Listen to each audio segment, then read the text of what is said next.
हम कर्जदार बेहद उसके कैसे ये कर्ज चुकाएंगे, उसकी ही कहानी गाएंगे, कुछ उसके दर्द दिखाएंगे। हम कर्जदार बेहद उसके कैसे ये कर्ज चुकाएंगे। ऐसी माता रमाबाई के दुख भरे जीवन को दर्शाने के लिए मैं अगली टीम को आमंत्रित करता हूं, जिसके पार्टिसिपेंट्स हैं Mr Pradeep Bauddh, miss Rupa Gautam, miss Vinita, Mr Atul Barua, Mr and Mrs Santosh Kanojia. एक बार जोरदार तालियों से वेलकम करें पूरी टीम का। विश्व निर्माता बाबा साहब भीमराव अंबेडकर और उनकी पत्नी माता रमाबाई के त्याग, समर्पण और संघर्ष की कहानी जो आपको रुला देगी। कृपया पूरे नाटक को ध्यान से देखें। बात तब की है जब बाबा साहब को बड़ौदरा के महाराज ने विदेश जाकर पढ़ के वजीफा दिया था। बाबा साहब विदेश जाकर पढ़ना चाहते थे, किंतु साथ ही साथ उन्हें अपनी पत्नी माता रमाबाई व 5 बच्चों की चिंता भी थी। तो आइए देखिए किस प्रकार बाबा साहब अपनी पत्नी माता रमाबाई से बात करते हैं और अपनी चिंता व्यक्त करते हैं। आइए देखिए वह दृश्य।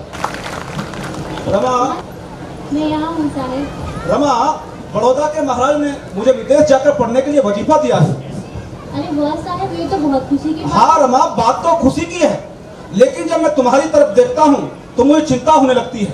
मुझे चिंता होने लगती है इस बात की, जब मैं विदेश चला जाऊंगा तो तुम हमारे 5 बच्चों का पालन पोषण कैसे करोगी। मुझे चिंता होने लगती है इस बात की कि मेरे विदेश जाने के बाद इस घर का खर्चा कैसे चलाओगी।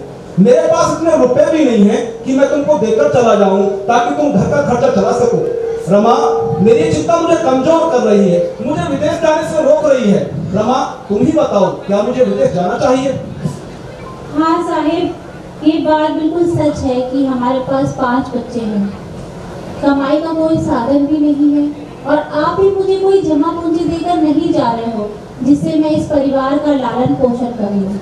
लेकिन आप ये बात कैसे भूल गए? मरते हुए वचन दिया था कि समाज का खूब पढ़ाई करेंगे, खूब पढ़ेंगे। आप जाइए, जरूर विदेश जाइए और जाकर अपनी पढ़ाई पूरी कर दीजिए। का लालन पोषण अच्छे से करूंगी, मैं आपको भरोसा दिलाती हूँ और आपको कोई शिकायत का मौका नहीं दूंगी। आप जाइए साहिब, आप जाइए। ठीक है रमा, ठीक है। और इस प्रकार जब माता रमाबाई बाबा साहब को भरोसा दिला देती है तो बाबा साहब विदेश पढ़ने के लिए चले जाते हैं। और इस समय यह देखना बहुत ही सराहनीय है कि किस प्रकार एक अकेली महिला एक पुरुष प्रधान समाज में अपने जीवन व अपने 5 बच्चे व अपनी जेठानी के बच्चों का जीवन निर्वाह करती है।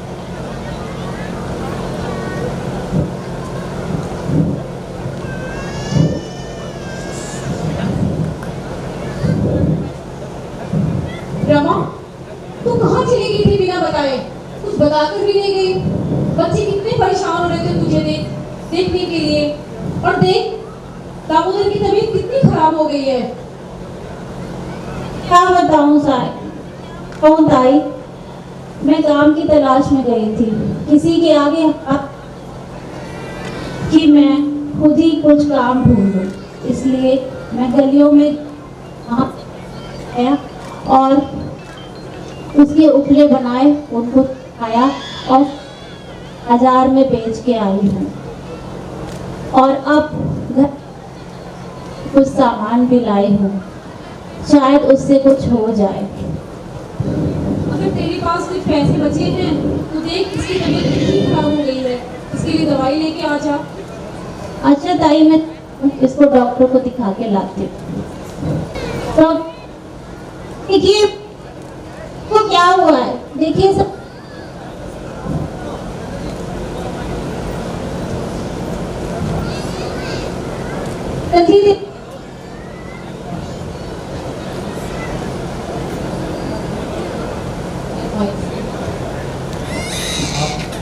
आपने आने में बहुत देर कर दी। ये क्या क्या है? आप ठीक से चेक कीजिए, ठीक से देखिए ना, ठीक से देखिए।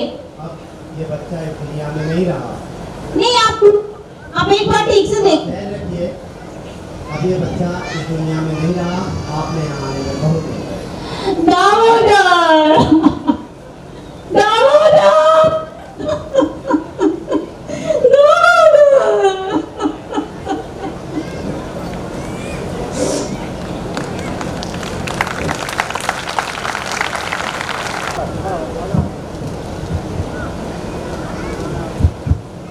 मेरी प्रिय रमा, मैं यहाँ अगर एक वक्त का खाना भी खाता हूँ तब भी मेरा काम नहीं चल रहा। मैं अपना जीवन यहाँ बड़ी मुश्किल में व्यतीत कर रहा हूँ। मैं सुबह का नाश्ता दोपहर को करता हूँ और अक्सर रात में पानी पीकर अपना काम चला रहा हूँ। रमा, मैं जानता हूँ कि तेरे सामने भी बहुत समस्याएं हों। तू भी बहुत मुसीबतों का सामना करके हमारे 5 बच्चों का पालन पोषण कर रहे हैं और बड़ी ही कठिनाइयों का सामना करके घर का खर्चा चला रही है। फिर भी अगर हो सके तो मुझे कुछ पैसे भिजवा देना। तेरा भीमराव अम्बेडकर।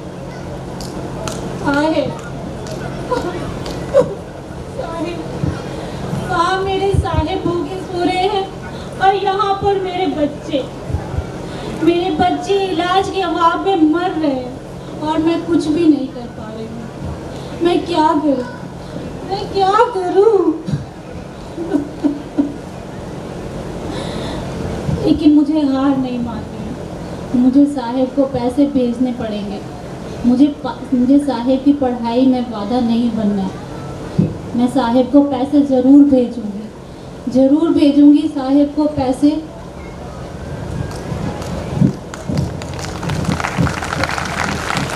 रमा, ये तूने क्या किया? तूने गुल्ला छोड़ दी? तू पागल हो गई है क्या? मुझे साहेब को पैसे भेजने। यहाँ तेरी बेटी बीमार पड़ी हुई है और तुझे भीमा को पैसे भेजने की सोच रही है? तू माँ है या डायन? हाँ, मुझे ये समाज माँ कहे या डायन, लेकिन मुझे सबसे पहले अपने साहेब को दिया हुआ वचन पूरा करना है। मुझे अपनी पत्नी होने का कर्तव्य पूरा करना है। अब ये समाज मुझे कुछ भी कहे, मुझे उसकी कोई परवाह नहीं। मैं साहेब को पैसे भेजूंगी और जरूर भेजूंगी साहेब को पैसे।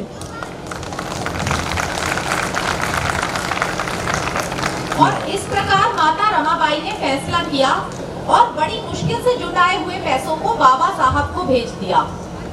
लेकिन इधर इलाज के अभाव में उनकी पुत्री इंदु ने भी दम तोड़ दिया। किंतु यह बात रमाबाई ने बाबा साहब से छिपाई और ताकि उनकी पढ़ाई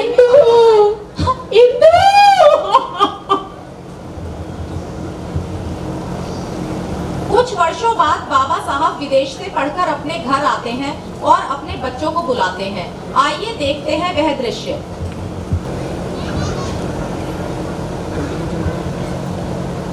रमा,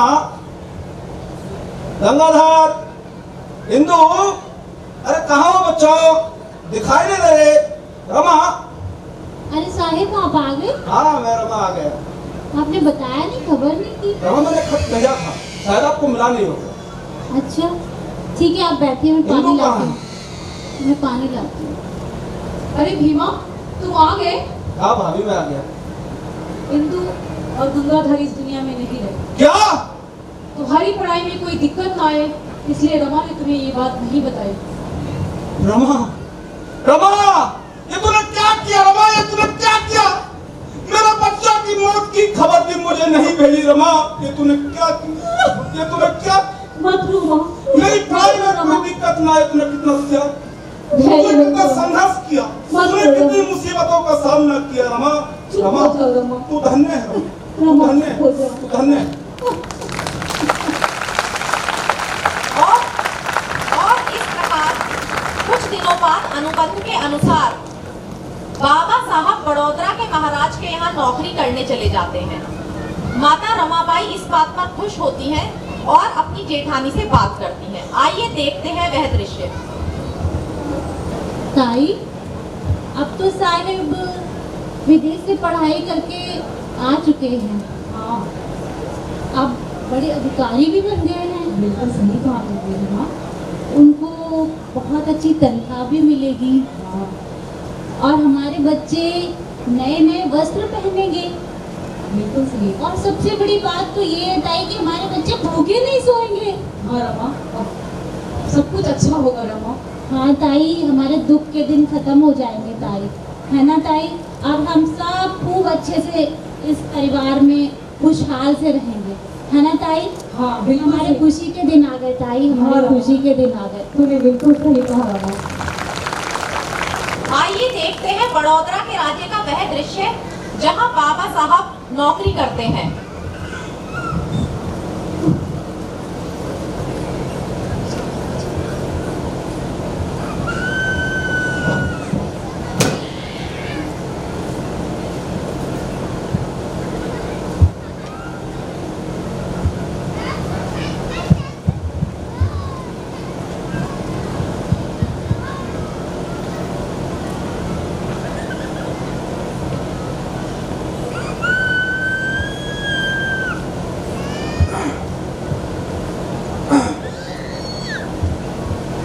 चपरासी, जरा पानी तो लेकर आओ।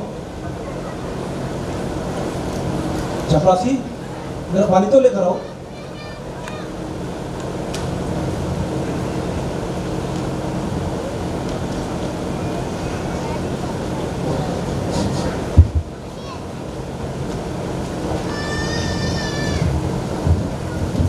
ये तुम क्या कर रहे हो चपरासी? पीने के लिए भी नहीं दे रहे हो, पानी पीने भी नहीं दे रहे हो। अम्बेडकर, ये पानी तेरे लिए नहीं है।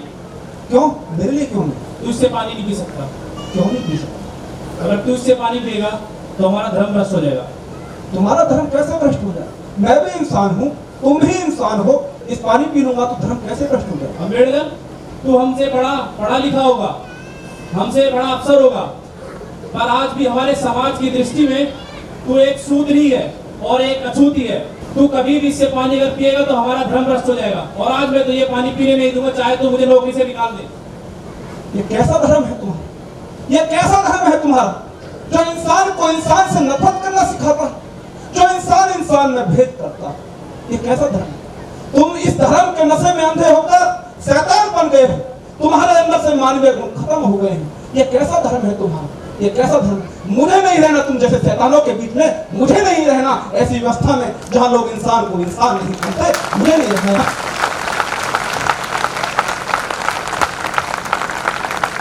और इस प्रकार बाबा साहब के साथ इसी तरह का असामाजिक भेदभाव होता रहा, ना उनके रहने की कोई व्यवस्था हो पाई। एक पारसी धर्मशाला में रहते हुए बहुत ही अमानवीय व्यवहार सहने के बाद बाबा साहब ने फैसला लिया नौकरी छोड़कर अपने घर जाने का। बड़ौदा राज्य से 11 दिन बाद बाबा साहब अपने घर के लिए चल दिए। गुरुदास रेलवे स्टेशन पर बैठकर, क्योंकि 4 घंटा ट्रेन लेट थी, आइए देखिए बाबा साहब बैठकर क्या सोचते हैं। देखते हैं वह दृश्य।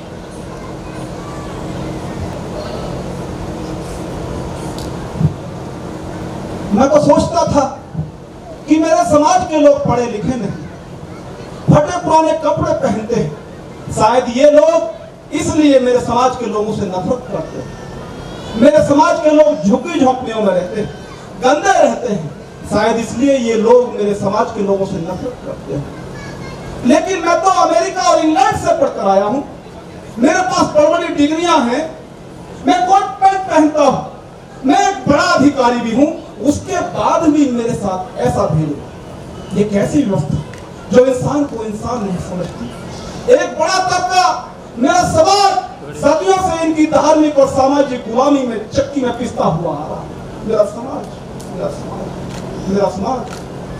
मैं अपने समाज को इस धार्मिक और सामाजिक गुलामी से जरूर मुक्ति दिलाऊंगा। मैं ये दृढ़ संकल्प लेता हूँ कि मैं इस व्यवस्था को ध्वस्त कर दूंगा जो इंसान को इंसान नहीं समझती है, इंसान इंसान में भेद करती है। मैं इस व्यवस्था को ध्वस्त कर दूंगा। अब आइए देखते हैं वह दृश्य जब बाबा साहब मुंबई के हाई कोर्ट में वकालत करते हैं और इस बीच उनका चौथा बेटा राजरतन बीमार हो जाता है। आइए देखते हैं वह दृश्य।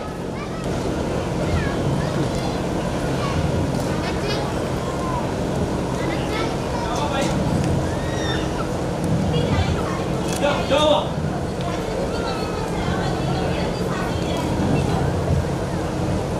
बाबा साहब, बाबा साहब, हाँ नाना, क्या हुआ? बाबा साहब जल्दी चलिए, जल्दी। क्या हुआ? आपके लड़के की तबीयत खराब है, जल्दी चलिए, जल्दी चलिए।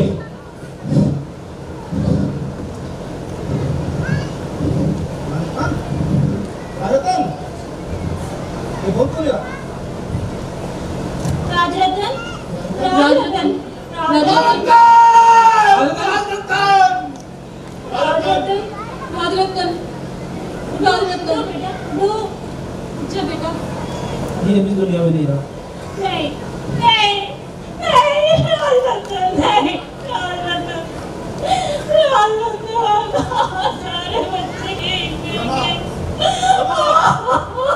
रमा तू चुप हो जा, रमा रमा तू चुप हो जा, रमा चुप हो जा। बस करो साहब, बस करो। आपकी समाज सुनाई की लालसा ने और पढ़ने की जिज्ञासा ने मेरा घर उजाड़ के रख दिया साहब, मेरा घर उजाड़ के रख दिया है। आपकी समाज सुधार की जिज्ञासा के चक्कर में हमें और कितनी कुर्बानी देनी पड़ेगी और कितने बच्चे गंवाने पड़ेंगे साहब, कितने बच्चे गंवाने पड़ेंगे, कितने बच्चे गंवाने पड़ेंगे। तू तो रोक कर अपना दर्द मुझे बता भी सकती है, मैं अपना दर्द किसको बताऊं? मेरे पास देश के कोने कोने से बच्चों की खबर रोजाना मेरे पास आती है, मेरे दिल से क्या गुजरती है मैं किसको बताऊं? रमा रमा तू चुप हो जा, रमा रमा तू चुप हो जाती हूँ, चुप हो जाती हूँ साहब, चुप हो जाती हूँ। आज तक मैंने आपकी हर बात मानी है साहब, आज भी मान लेती हूँ और चुप हो जाती हूँ। लेकिन एक बात बता दो साहब, एक बात बता दो आप कि जब आप इस राजरत्न को गोद में लेते थे तो कहते थे कि रमा तेरा ये बेटा इस देश में राज करेगा इस देश में। लेकिन आज ये मर गया है, इस दुनिया को छोड़ के चला गया है। अब बताओ इस देश में कैसे राज करेगा ये, कैसे राज करेगा ये?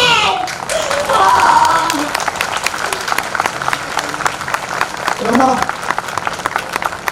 हाँ मुझे मालूम है कि अब हमारा बेटा इस दुनिया में नहीं है, मुझे मालूम। मुझे वो बात भी ध्यान है जब मैं राजरत्न को गोदी में लेता तो तुझसे कहता था कि जब ये बड़ा होगा तो इस देश पर राज करेगा। मुझे ध्यान रमा मैं राजरत्न के पार्थिव शरीर को साक्षी मानकर ये सौगंध लेता हूँ कि मैं इस देश में ऐसी व्यवस्था बना के जाऊंगा कि तेरे जैसी असंख्य रमाओं की कोख से पैदा होने वाला प्रत्येक राजरत्न इस देश पर राज करेगा। मैं इस देश में ऐसी व्यवस्था बना के जाऊंगा कि इस देश की प्रत्येक नारी की कोख से पैदा होने वाला प्रत्येक बच्चा इस देश पर राज करने का हकदार होगा। मैं तुझे इस बात की विश्वास दिलाता हूँ, मैं प्रण लेता हूँ रमा, मैं ऐसी व्यवस्था जरूर करके जाऊंगा रमा, मैं ऐसी व्यवस्था जरूर करके जाऊंगा। कैसा समय है, मेरे पास पैसे भी नहीं, मेरे बच्चे के लिए मेरे पास पैसे भी नहीं। कैसा समय, कैसा समय, कैसा समय। अरे मुझे तो आज इंग्लैंड भी जाना है। ये कैसी विकट स्थिति है, ये कैसी विकट स्थिति है। मुझे तो इंग्लैंड भी जाना।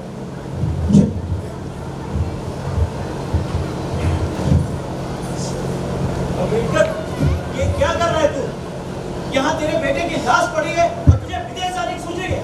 कैसा बाप है तू? पागल हो गया है क्या?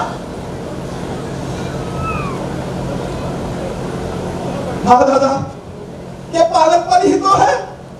मेरे बेटे की लाश मेरे घर के आंगन में पड़ी हुई है और मैं विदेश जा रहा हूँ। ये पागलपन ही तो। मेरे दिल से क्या बीत रही, मैं अपने कलेजे पर कितना बड़ा पत्थर विदेश रखने जा रहा हूँ, ये कोई नहीं जानता दादा, ये कोई नहीं जानता। मेरे बेटे की चिता को अग्नि देने के लिए तो तुम हो।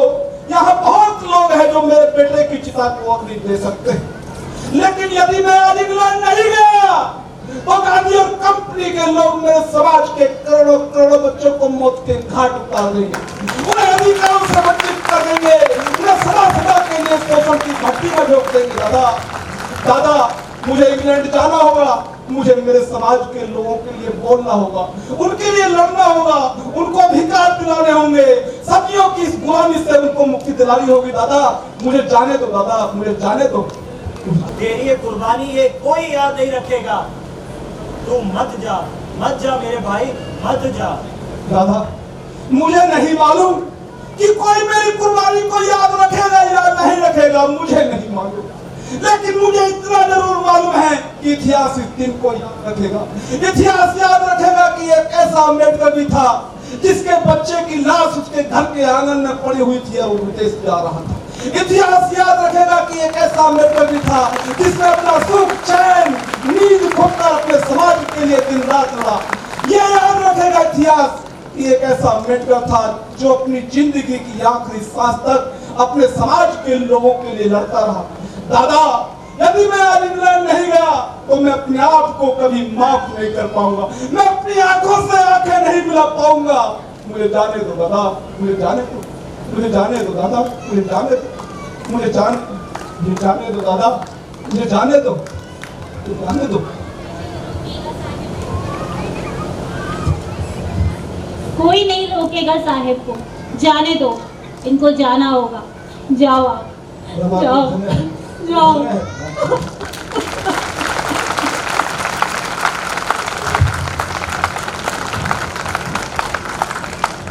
और इस प्रकार आगे चलकर बाबा साहब ने माता रमाबाई से अपना किया हुआ वादा निभाया और हम सबको अधिकार दिलाया, वोट देने का अधिकार, आजादी का अधिकार, अपनी बात रखने का अधिकार। आज किसी भी क्षेत्र, धर्म या पंथ का व्यक्ति देश का प्रधानमंत्री बन सकता है। आज हमारे बच्चे जो अच्छी शिक्षा प्राप्त कर रहे हैं, अच्छी नौकरियां प्राप्त कर रहे हैं, ये सब बाबा साहब की देन है। किंतु हमें भी अपने सामाजिक दायित्वों का ध्यान रखना चाहिए और अपने बच्चों को उनकी सामाजिक अधिकारों से अवगत कराना चाहिए और एक सच्चे मानवतावादी व अम्बेडकरवादी होने का उन्हें एहसास दिलाना चाहिए। और इन 4 लाइनों के साथ मैं अपनी बात को खत्म करना चाहूंगी कि कलम जिनका हाथ था शाही की तस्वीर, कलम जिनका हाथ था शाही की तस्वीर, दुनिया से तो चले गए पर हम मानवों की बदल गए तस्वीर। जय भीम, जय भारत।